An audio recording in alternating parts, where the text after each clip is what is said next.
Azamgarh roadways परिसर में duty के दौरान परिवहन विभाग के कर्मचारियों के साथ अभद्रता किए जाने का मामला सामने आया है, जिससे नाराज परिवहन विभाग के कर्मचारियों ने पुलिस चौकी रोडवेज के सामने बैठकर धरना प्रदर्शन करना शुरू कर दिया। पुलिस ने प्रदर्शन कर रहे परिवहन विभाग के कर्मचारियों से बात की। कर्मचारियों ने अपनी समस्याओं के बारे में पुलिस प्रशासन को अवगत कराया। प्रदर्शन कर रहे कर्मचारियों का कहना है कि रोडवेज के पास लगातार प्राइवेट वाहन स्वामियों और उनके लोगों की ओर से डग्गामारी की जा रही है, जिससे परिवहन विभाग को लगातार नुकसान उठाना पड़ रहा है।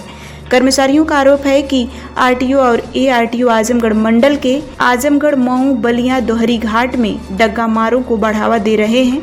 पुलिस को दिए गए शिकायती पत्र में बलिया डिपो के चालक पद पर कार्यरत गुड्डू कुमार ने आरोप लगाया कि बलिया डिपो के वाहन संख्या यूपी 78 KN 1685 बलिया से दिल्ली के लिए जा रही थी। आजमगढ़ बस अड्डे पर जब मेरे द्वारा सवारी बैठाई जा रही थी, तब स्टेशन पर 8 से 10 लड़के प्राइवेट वाहन के लिए बस से सवारी उतारकर गाली गलौज करने लगे। सवारी से कम किराया बताकर एसी बस में सफ़र करने के लिए बवाल करने लगे। इस पर हम लोगों के मना करने पर 8 से 10 लड़के गाली गलौज करते हुए जान से मारने की धमकी देने लगे।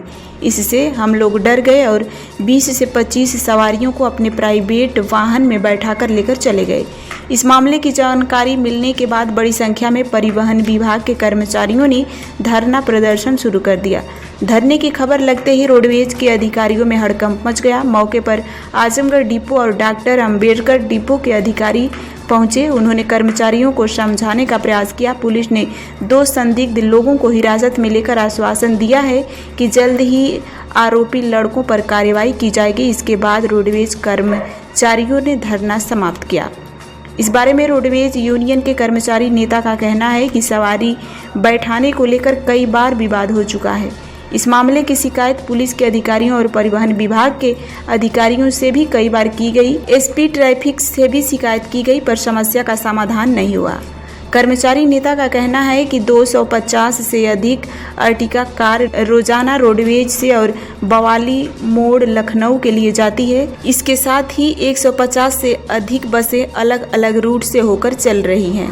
सारे अधिकारी कान में तेल डालकर बैठे हुए हैं। रमेश कुमार सिंह है, मैं क्षेत्रीय अध्यक्ष रोडवेज कर्मचारी संघ संबद्ध भारतीय मजदूर संघ। हम लोग आज एक हमारे बलिया डिपो के कंडक्टर और ड्राइवर को कुछ डग्गामार में पैसेंजर बैठाने वाले लोग जान मारने की धमकी दिए, और जब हमारा परिचालक विरोध किया तो वो लोग 8-10 की संख्या में आए, जिसके विरोध में हम लोग यहाँ धरने पे बैठे।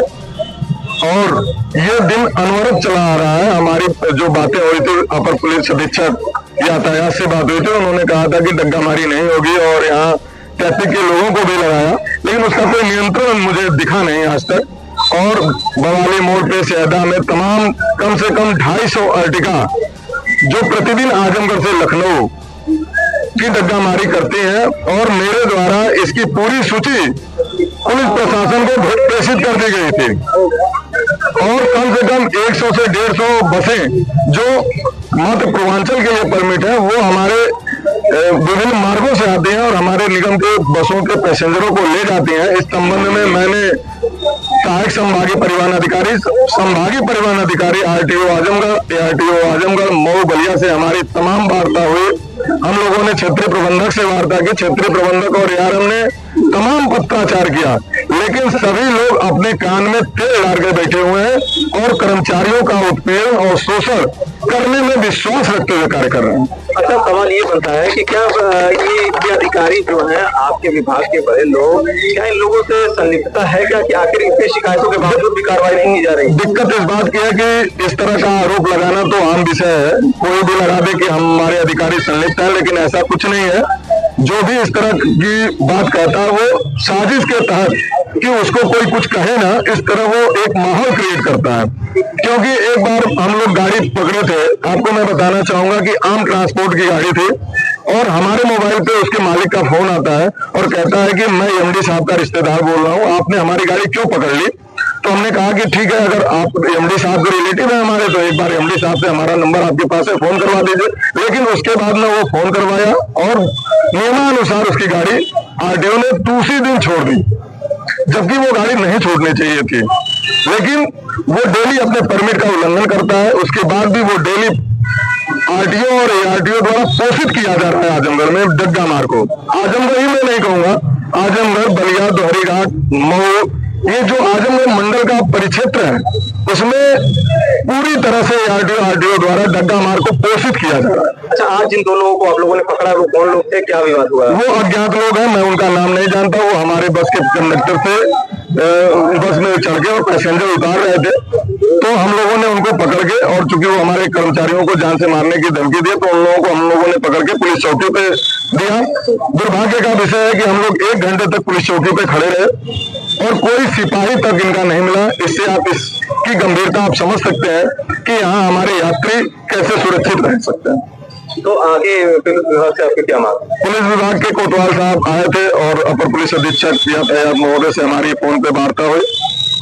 उन्होंने आश्वासन दिया कि कल से डग्गामारी नहीं होगी और हमारी अपील भी होगी पुलिस अधीक्षक और वरिष्ठ पुलिस अधीक्षक और कोतवाली और यहाँ के चौकी सभी लोगों से, आरटीओ और जिला, विशेषकर से इस आजमगढ़ जनपद के न्यायप्रिय जिलाधिकारी महोदय से कि वो इस पे संज्ञान लें और डग्गामारी को बंद कराने के लिए प्रभावी कार्रवाई कराएं। पूरा परिवहन निगम आजमगढ़ के जिलाधिकारी का सदैव आभारी रहेगा अगर ऐसा काम करते हैं। अगर आपकी मांग नहीं पूरी हुई तो फिर आगे क्या स्टैंड है? अगर हमारी मांगे नहीं पूरी हुई तो हम लोग शासन स्तर पे इस पे पत्राचार कर रहे हैं और अगला आंदोलन की नोटिस अगर ये 1 महीने 2 महीने 1 महीने के अंदर नहीं समाप्त होता है तो मैं व्यक्तिगत रूप से परिवहन निगम और राष्ट्र हित में आमरण अनशन की नोटिस दूंगा।